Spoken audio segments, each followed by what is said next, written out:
When OS2 first came out, it didn't find a lot of acceptance nor a lot of support from software developers. But much of that is changing now as the attendees at this OS2 conference here at the San Jose Convention Center are finding out. There is growing software support and increased acceptance among PC users. Today, we'll take a look at OS2 on this edition of the Computer Chronicles.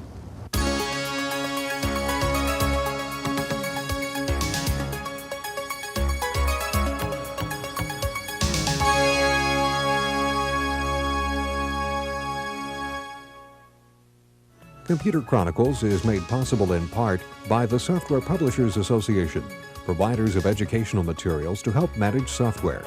Don't copy that floppy. Welcome to the Computer Chronicles. I'm Stewart Cheifet, and with me today is Greg Kelly of Digivox. And Greg, you have a program called Sound Impression that's on the computer here. What is Sound Impression? How do you use it? Sound Impression is a desktop recording studio. What we've done is to take the power of a traditional studio and bring it right down to the desktop. All right, what are the things we see on the screen? So what we have here are mixing controls for the different types of audio. Here we have our wave recorder and player, which has 16-track capability. This is a MIDI player. And this is a CD player for playing regular music CDs. So, for instance, I can be playing CD while I'm working in some other program. Okay, now show me how you can actually pull up a piece of sound and how you'll put all the tracks together and so on. Okay, what we'll do here is we'll go to our mixer, and we can have dropped in different tracks that we've previously edited, and now we wanted to mix them together, and now I'll play this composition here. Got a bunch of sound effects. So these are just different sound effects that we mix together. All right, now the point when showing this is that when Sound Impression first came out, it came out to run under Windows. Correct. You have a new version that's going to come out and run under OS2 version 2.1, and you say it will run better under OS2 than it does under Windows. I want to ask you why. Well, we're very excited about our OS2 version. The power of OS2 with its multitasking capability will give us capabilities that we presently don't have under Windows to accurately synchronize video and sound. So really, for the multimedia author, is the platform they want to use. Okay, today we are going to look at IBM's OS2 operating system to see its features and to help you figure out if it's a platform that makes sense for the kind of work you do. One of the big issues for any operating system is how much support is there out in the software development community. To check out OS2 support, let's go back to that Windows OS2 Expo being held at the San Jose Convention Center. IBM currently lists 1,200 applications developed specifically for OS2, but many of those are aimed at small, vertical markets. One of the first mainstream programs to hop on the OS2 platform is a word processor called Describe. The new Describe 4.0 takes full advantage of OS2's 32-bit architecture. Describe's CEO Alan Katzen says OS2 is a developer's dream. Most people who develop OS2 products and go onto other platforms and prefer developing under OS2, especially Windows products.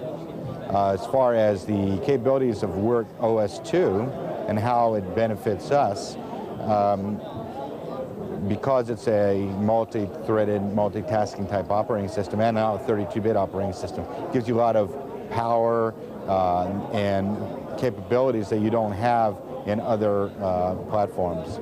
Other major developers who are now supporting OS2 include WordPerfect, Lotus Development, Computer Associates, Corel, and Micrographics. Their entry into the world of OS2 represents a major breakthrough. There's a real market there. They believe there's a market there, and them coming over, although it's going to give me headaches from a competitive standpoint, it will bring some credibility, and that's going to help us as well. Software developers say the key ingredient to increased OS2 application support is going to be better tech support from IBM. From a developer's point of view, it's more pleasurable to program for Presentation Manager, but there are less tools. Not all the tools in this show will work with OS2, but they certainly all work with Windows. So that's one reason that companies don't go to OS2, because there's a smaller choice for development tools. For the Computer Chronicles, I'm Jonelle Patterson. Oh, you got it. And then this hard disk like slides right out and you can pop a new one. You got more bolts to pump in there.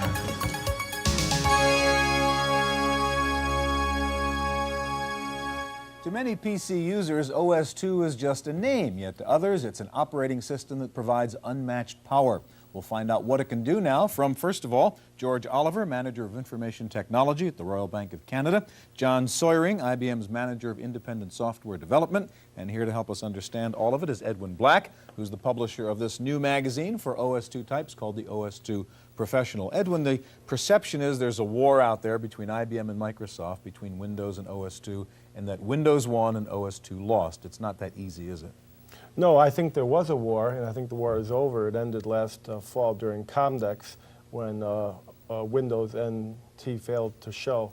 Right now, OS2 has demonstrated that it has revolutionized personal computing. It is a system that is so revolutionary, it will actually give time back to its users, take the frenzy out of personal computing. And I'm speaking of the multitasking. I'm speaking of the fact that a simple individual can do 10 things at once, not through his own energies, but through the energies of the computer, which is why OS2 is known for harnessing the computer and not the operator. Okay. All right, you got one fan there, John.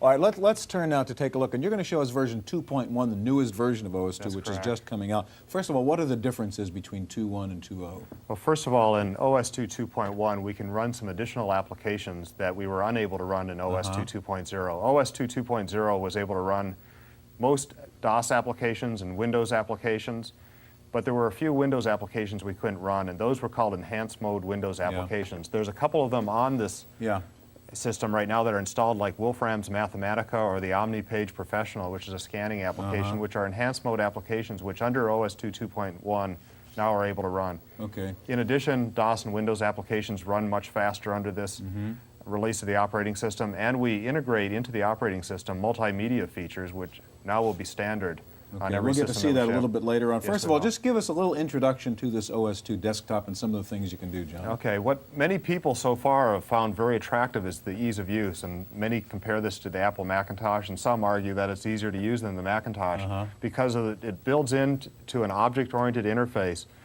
facilities such that a user can manipulate what are viewed to be everyday objects just by directly show me what you mean pointing on to the them screen, John. and dragging to them. So what we'll do is take a look at a folder. For example, I've created a folder and called it Computer Chronicles. It looks like a manila file folder. If I point to it and double-click, a program starts up which opens up that folder, and in it I have a document called Top Secret.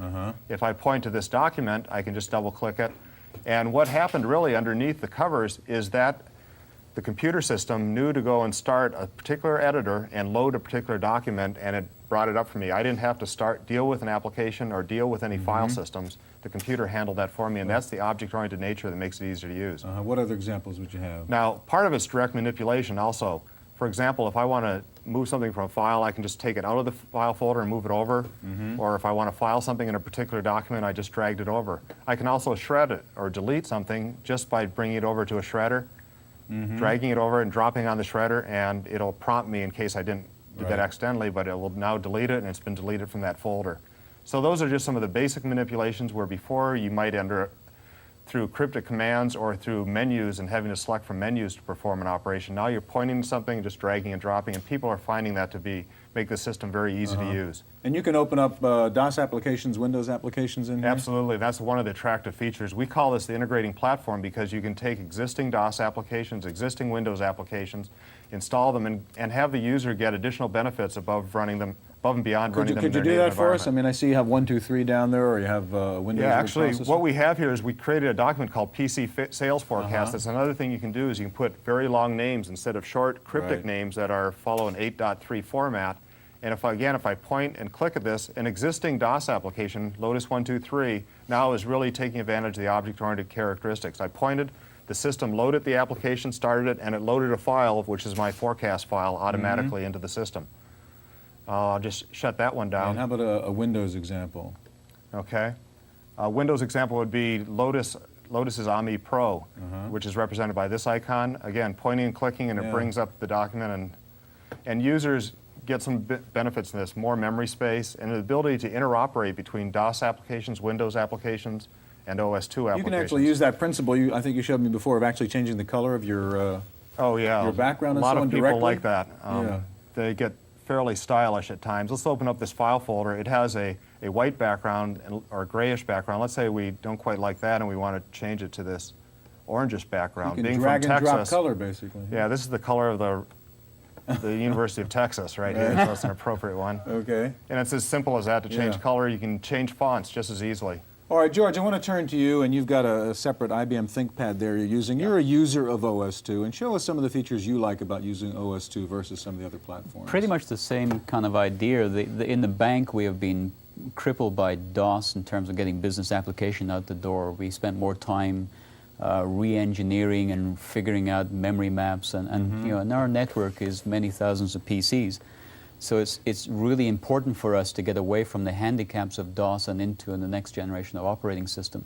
And some of the ease of use stuff that John talked about also impressed us as well. But a lot of the stuff that we're doing is actually the inherently underneath the glass is really what we're after. The wallpaper is yours, by the way. I take it that doesn't come with OS2. This is a standard raw bank wallpaper at the back here. Okay. What I'd like to show you is basically I'm doing the same thing. I'm bringing up memos. This actual notepad is my notepad. I use this all the time. Again, you can call things the update paper feedback and call things meaningful names. I've also installed the latest CC Mail, and I believe you're getting We'll see a full look at CC Mail under OS2 later. Basically, what I'm doing there is directly manipulating that document and saying I want to send it to someone. Up comes the CC Mail-based application. Automatically, it's attached as an attached document. I want to send it to myself for the purposes of this demo, and basically give it a title, and then go off and say, okay, mail that document. So you can imagine the ability to do that is very, very important for us because it reduces the amount of time, reduces the training, reduces the complexity of the underlying operating systems. What I'll show you there is basically that's arrived, there's a new file that arrived, I can double click on that file, bring it up, let people have a look at it. More importantly, the ability to take multiple vendors' products and have them work seamlessly together. All on the same platform. desktop. Yeah. So basically I'm saying here is double click on that attached file. What happens was, under the covers, the operating system said that is a process, a word process document. Bring up the word processor. I didn't have to file the document, find it in a directory, all that kind of complexity is basically hidden from the viewer.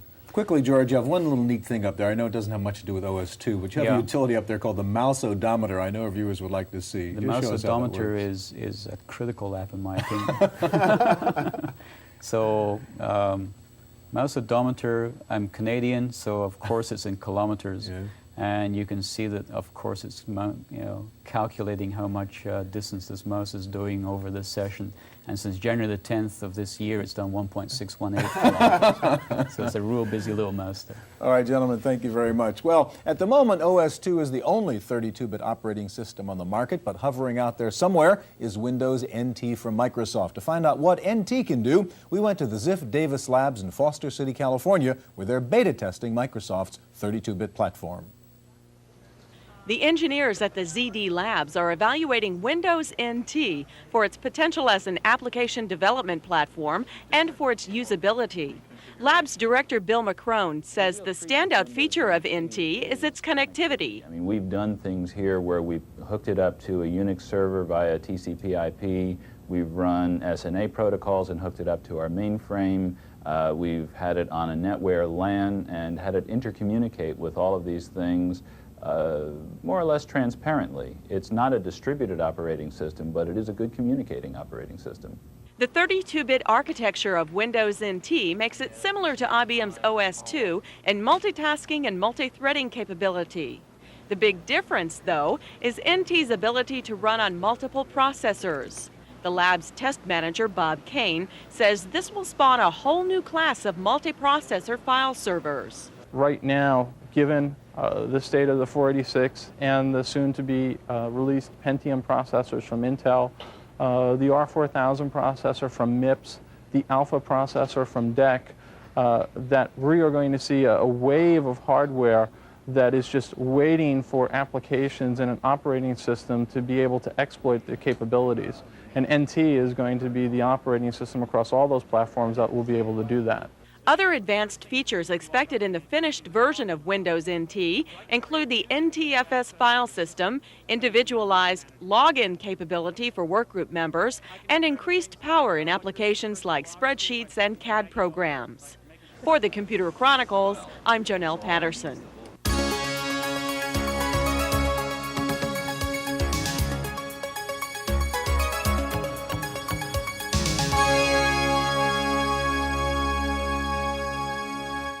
While Windows NT is still in development, IBM is releasing version 2.1 of OS2, as we mentioned earlier. So let's find out more about what OS2 can do. Joining us now, Carl Wong of Lotus Development. Back with us, John Sawyering of IBM, whose proper title should be Director of Software Development Programs. And back with us, Edwin Black of OS2 Professional.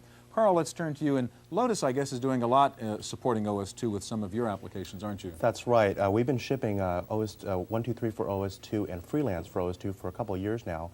And we'll also be shipping AMI Pro as well as CC Mail for OS2 in the first quarter this year. Okay, we saw a little bit of CC Mail running under OS2 before, but show us some of the features of CC Mail, in particular those that come out under OS2 that we wouldn't otherwise see. Sure. What I'll be demonstrating here is CC Mail for the OS2 Workplace Shell.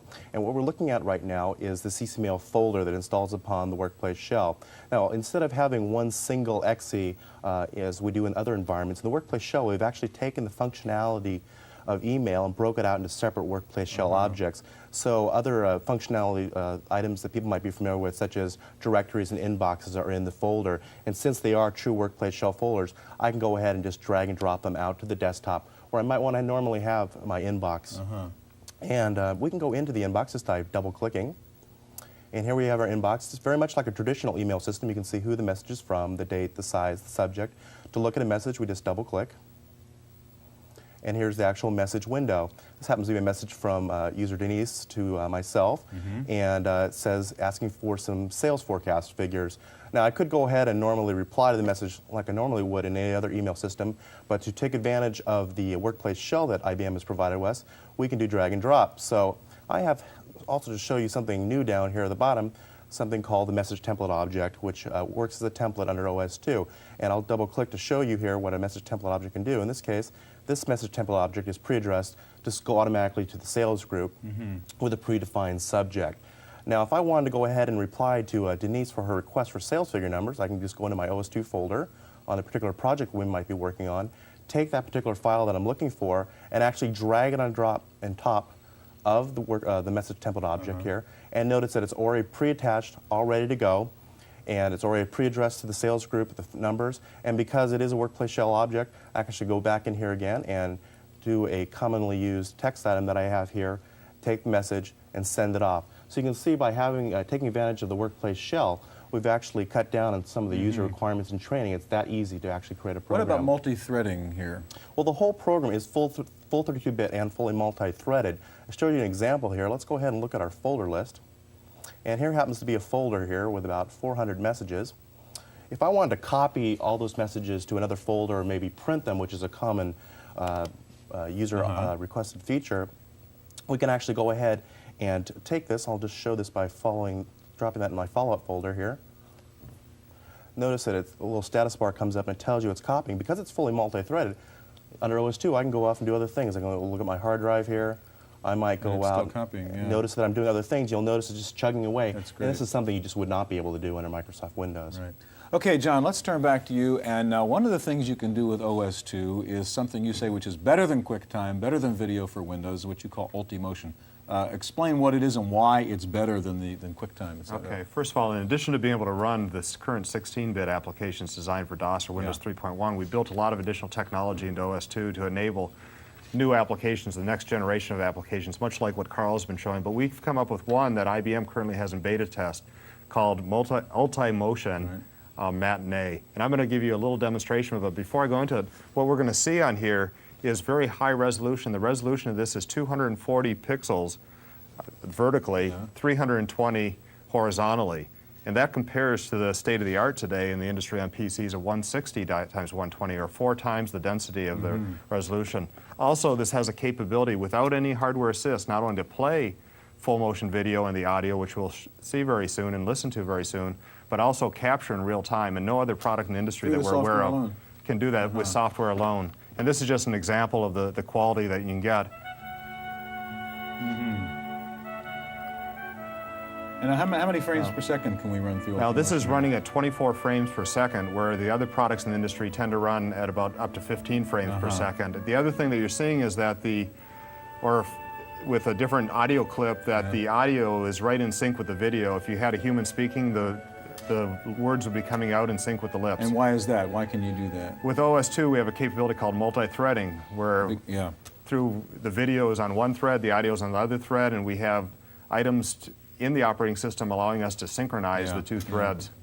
One of the wraps on OS2, John, is the hardware it takes to support it and run OS2. How much of a problem is that? What do you really need to run OS2 on your PC? Well, OS2 will start off with any 32-bit Intel-compatible processors, like a 386SX or larger.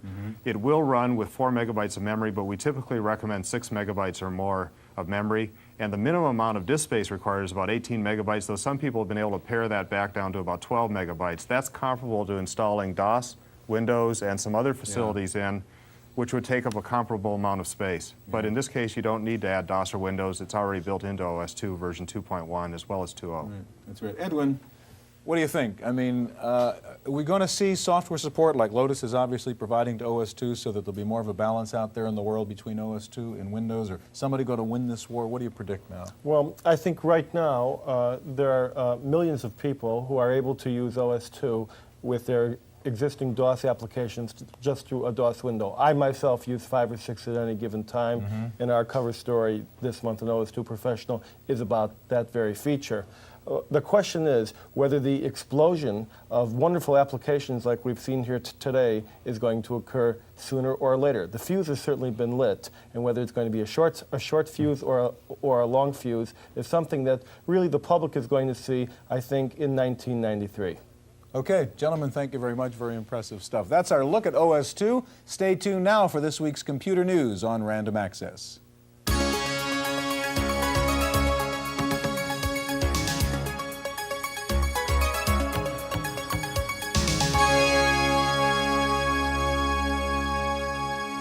In the Random Access file this week, Digital Equipment announced a new series of PCs called the DEC PC-MT. The new line features high-performance graphics technology for multimedia applications. It also takes up less desk space than a standard PC with its micro-tower design. Borland plans to bundle its Windows-based Quattro Pro and Paradox. The package will be offered for under $200 for a limited time. WordPerfect is shipping WordPerfect for the Macintosh version 2.1.3. The upgrade integrates the word processor with Grammatic 5 and the compression program Stuffit. Canon has cut prices up to 30% on its entire line of bubble jet printers. At the same time, they're offering a $50 rebate on the BJ200 desktop printer till May 31st. Taking a look at the best-selling utility programs according to Egghead Software, Stacker for DOS and Windows 3.0 is #1 on the PC side, while Fun Screensavers from Berkeley Systems are the leading products on the Mac.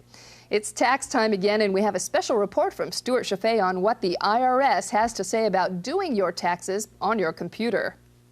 There are many ways to file your tax returns these days. Fill in the forms and mail them, do them on your computer, or just punch in the information directly to the IRS on a touch-tone phone.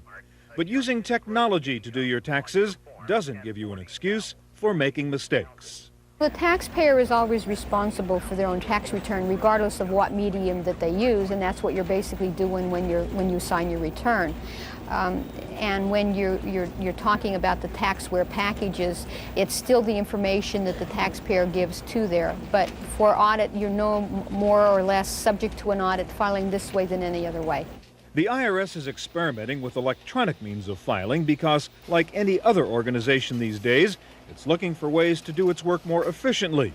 But when you have 100 million people sending you their paperwork the same night, the challenge is a big one. So the IRS is hoping taxpayers will use computers and telephones, and not just the mail, to file their returns. IRS definitely wants taxpayers to use all these different alternatives. We're trying to make it less fearful, more comfortable. People are more comfortable at a PC, and it's just an alternative that an individual could use. 10 million people are expected to file their taxes electronically this year. At the moment, only professional tax preparers are authorized to send your returns directly from their PCs to the IRS. But the Internal Revenue Service is trying other ways to make tax time easier. You can now buy software that lets you do your taxes simply by answering some questions on the new Form 1040 PC. In Ohio, the IRS is now experimenting with telephone filing. You call a toll-free number, and with a touch-tone phone, just enter your wages, deductions, and withholdings. Each year we try to add either an addition to the current program that we have or another alternative, and I do see that the system will be changing as people become more comfortable with PCs and have more personal computers in their home, become more comfortable with it. I see that this will be definitely a growing trend. For more information on tax preparation software available, look for the March issue of Home Office Computing or PC World magazines. That's it for this week's Computer Chronicles. I'm Janelle Stelson. Computer Chronicles is made possible in part by the Software Publishers Association, providers of educational materials to help manage software. Don't copy that floppy. Video cassette copies of this program are available. Computer Chronicles also publishes a companion newsletter containing details on products demonstrated, plus background information on program topics. To order a video cassette or a subscription to the newsletter, call 1-800-366-9484 or write Computer Chronicles. Please specify program subject for tapes. All orders include a free software program for auditing software use and information on the definitive guide to keeping your organization's software legal.